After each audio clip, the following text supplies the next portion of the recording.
I the for refusing to pay for my girlfriend's plane ticket after she decided to stay longer on her trip without me. Everything was great until the last day when she tells me she wants to stay longer to find herself and think about our relationship without me.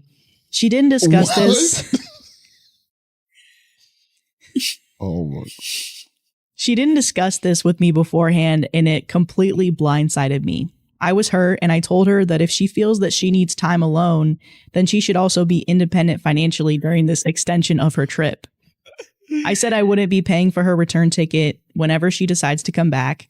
Now she's upset, calling me unsupportive and selfish. Some of our friends are saying I'm being an a-hole because I left her stranded in a foreign country without financial help.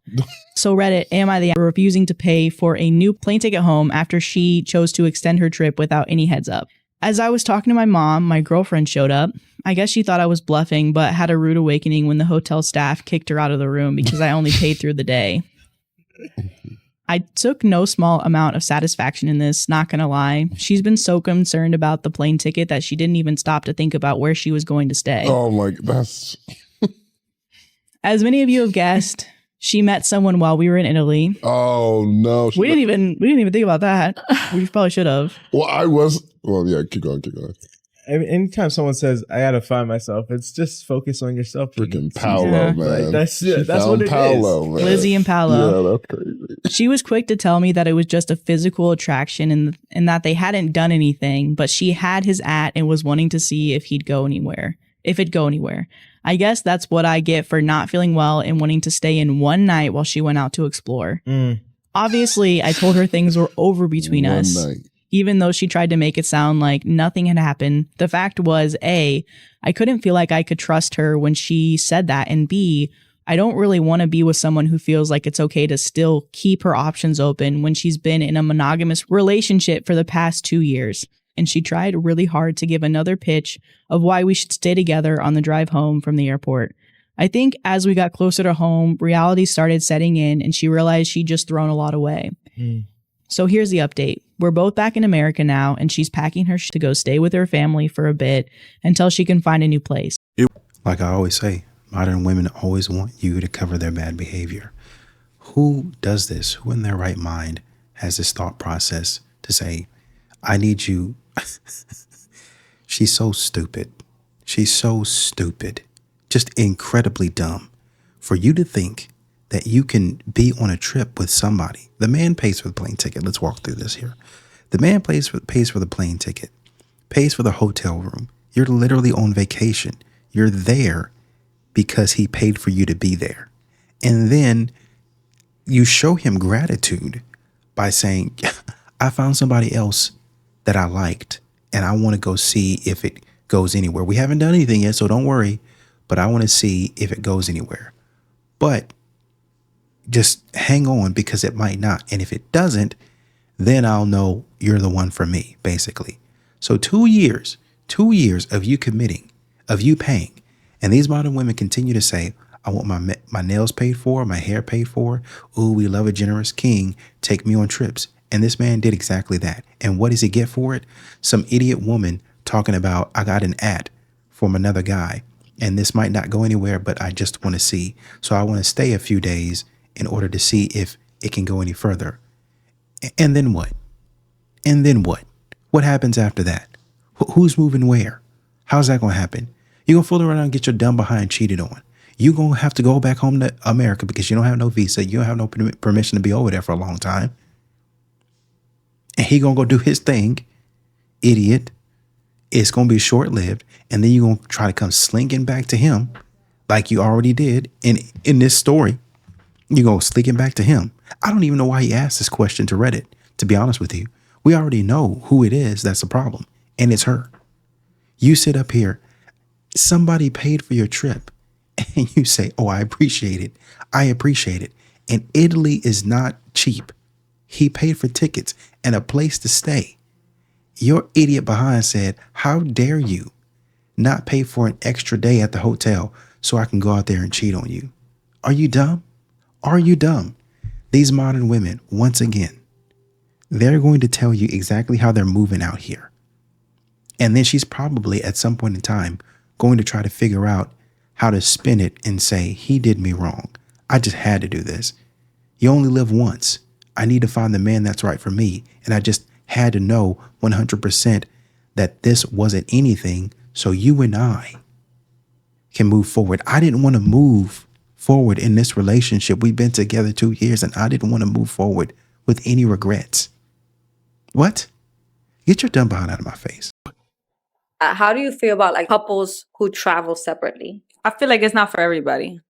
I Mhm. think it really depends on the status of your relationship Mhm. and where you guys are at. Do you feel like you're in a good, safe place, a healthy place where you feel like I can trust you enough to go and be without me for a few days in a whole nother country, state, continent, whatever? Oh. That trust has to be there ultimately because that's really what it comes down to. Right. And you have to be comfortable with having that separation time with your partner. Mm. If you can't, have that separation time with your partner where they could just go out and have dinner or something with their friends, let alone a whole vacation, Uh-huh. it gives you that time to, again, separate. And then you kind of miss your partner when you're Yeah. away, especially when you're truly far away. And there's nothing more that I want than for her to miss me. Honestly, it depends on where they're going and what they're going for. I mean, if it's a business trip, then yeah. I don't know if I would have a huge problem with somebody saying, hey, man, me and my sister or me and my childhood friend, we're going to this place, right? Depending on how I feel, I might let you go. Get out the house, you get out my face, to be honest with you. But it depends on who you're going with, how long you're going, the place that you're going.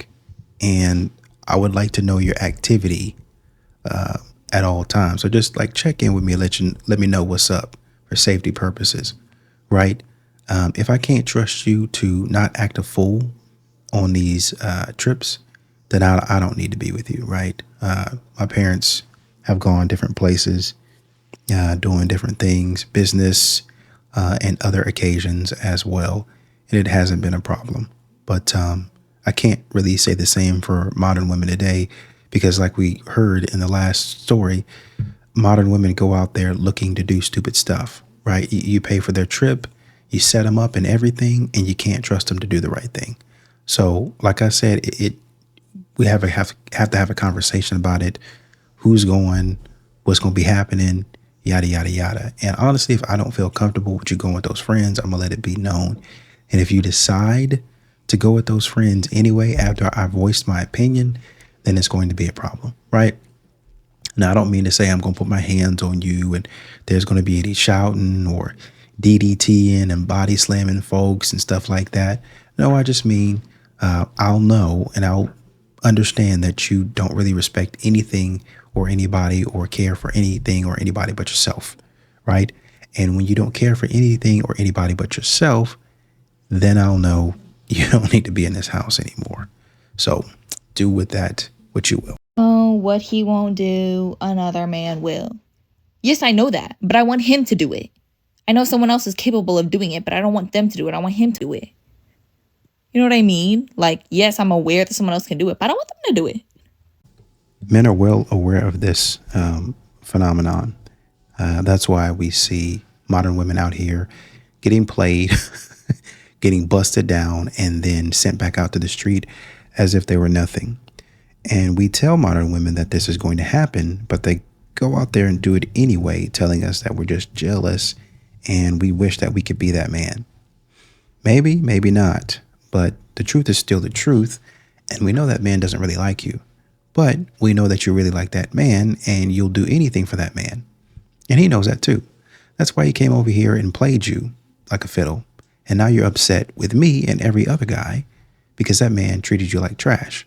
And now you turn around to me and every other guy in the world and say that every man is trash because you don't know how to listen. You were in whatever space of delusion that you were in, thinking that this guy actually had some interest in you. And he didn't. And people told you that, but you didn't take the warning. Modern women think that they are invincible. They can do anything. What's that song? I'm Unstoppable by whoever, Dua Lipa, I guess, or something, whoever it is. Something, I'm so powerful or whatever it is. You get it. If you've been on TikTok or social media, you know what I'm talking about. You listen to these songs, it gets you hyped up, so hyped up to go out there get your cheeks clapped, and sent on back to the street disappointed. Is that what you want for your life? Get it together and listen to what people telling you. Is it just me, but are women not being rewarded for literally breaking up their homes, causing chaos, stripping their kids away from a two-parent household, and literally destabilizing the fathers in the process?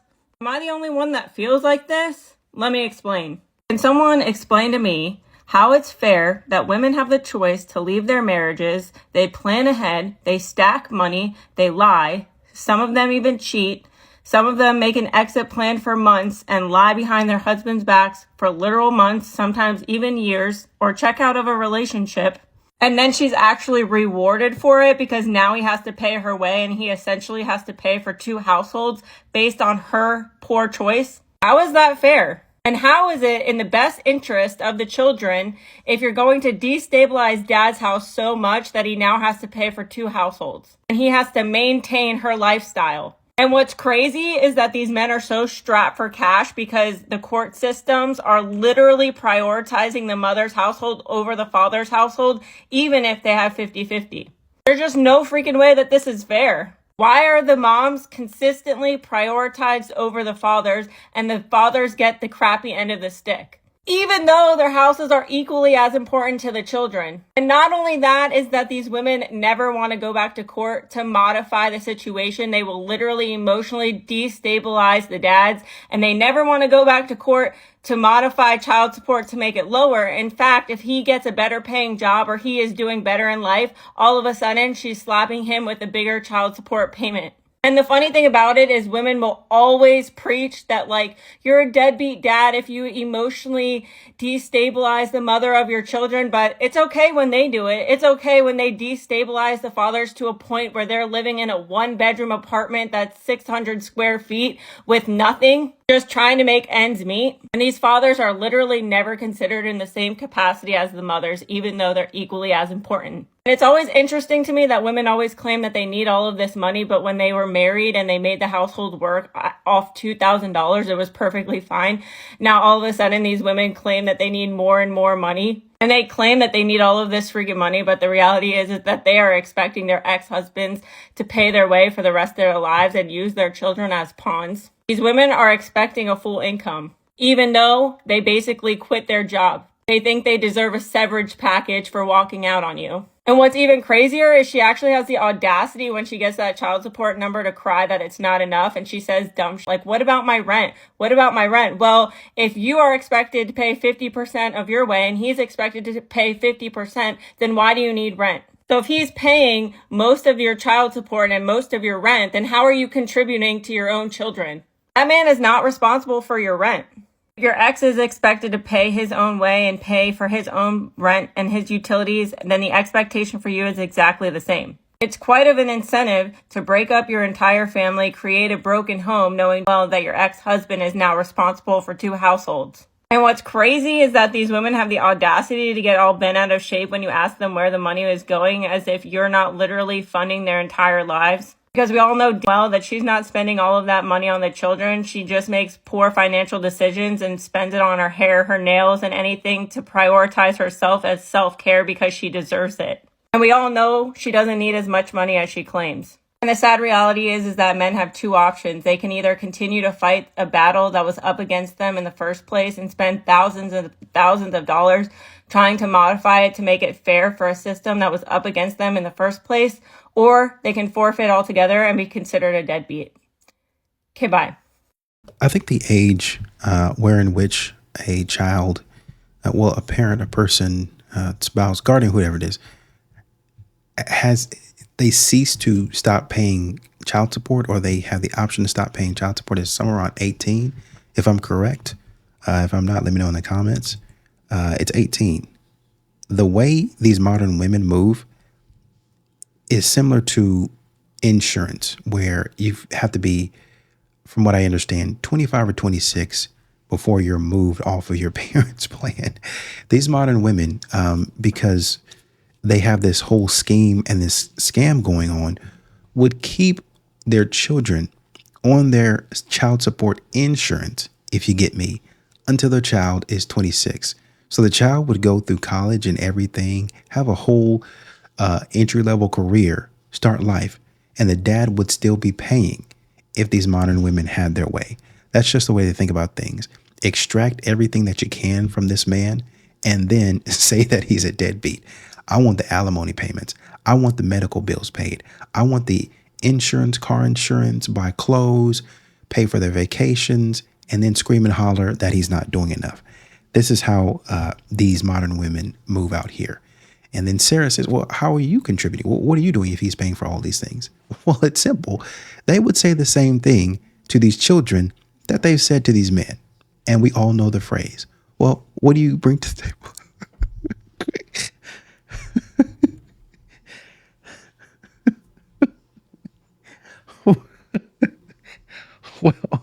Well, what do you bring to the table?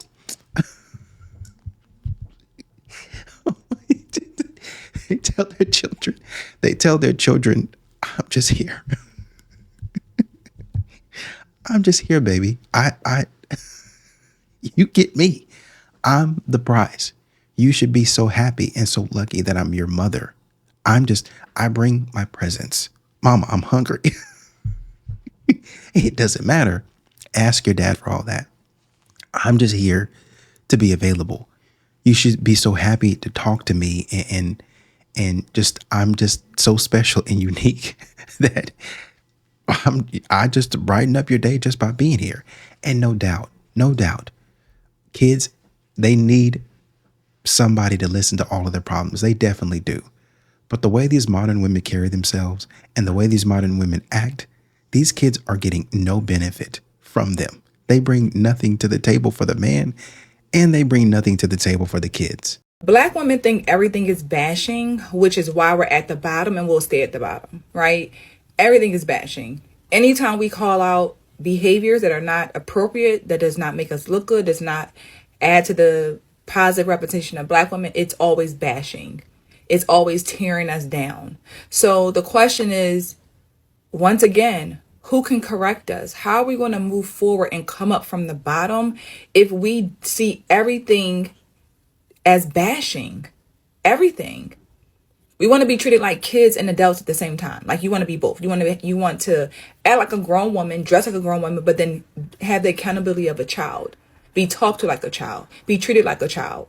When you don't want to be accountable, and it becomes, you're hurting my feelings. You didn't think about how you look when you went outside like that. You didn't care what people thought at that time. But when somebody calls you out, oh, that's not nice, right? And this is the problem within our community. We are the most offended, but do the most offending. Like, it doesn't make sense. And it's so sad and it's so frustrating because it's like, we're at the bottom. Whether y'all want to believe it or not, numbers wise, we are at the bottom statistically.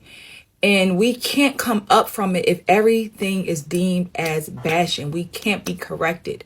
So how do we change this? Seriously, how do we change it? Honestly and truly, I think accountability. And I think I don't think this is even specific to women to get defensive. I think it's something that everybody does. Like if you're doing something a certain way and you've been trying really hard at it, then naturally when somebody comes to you and they say something to you, you're going to be offended. But it's on you, I think. And this is what a lot of men have to do or else they don't survive. It's on you to step back. And it's something that my dad taught me and say, wait a minute. Is something that they said true? Is it true? Like, okay, they might have not said it the way I wanted them to say it. I might have not liked exactly how they put it. And this is not to say that people need to barge in, disrespecting you and cussing you out and knocking you upside your head and stuff like that. No. But I think what he was saying is there a lesson that I can take even though these people are out of pocket? Now I can bring you to the side and say, hey, you need to address me like this. I prefer for you to talk to me like, we don't got to get disrespectful to each other. Right. And the stuff that you said back there, you can say, you can package it a little bit better. But at the same time, I can learn something, I can get better. Modern women in general have a problem getting better. No matter how you say it, Don't matter what vehicle you use to communicate it, don't matter how nice, how harsh, they don't want you saying anything to them at all. And so as a result, they're going to continue to go round and round in circles in the same predicaments and positions because nobody can say anything, nobody can help them.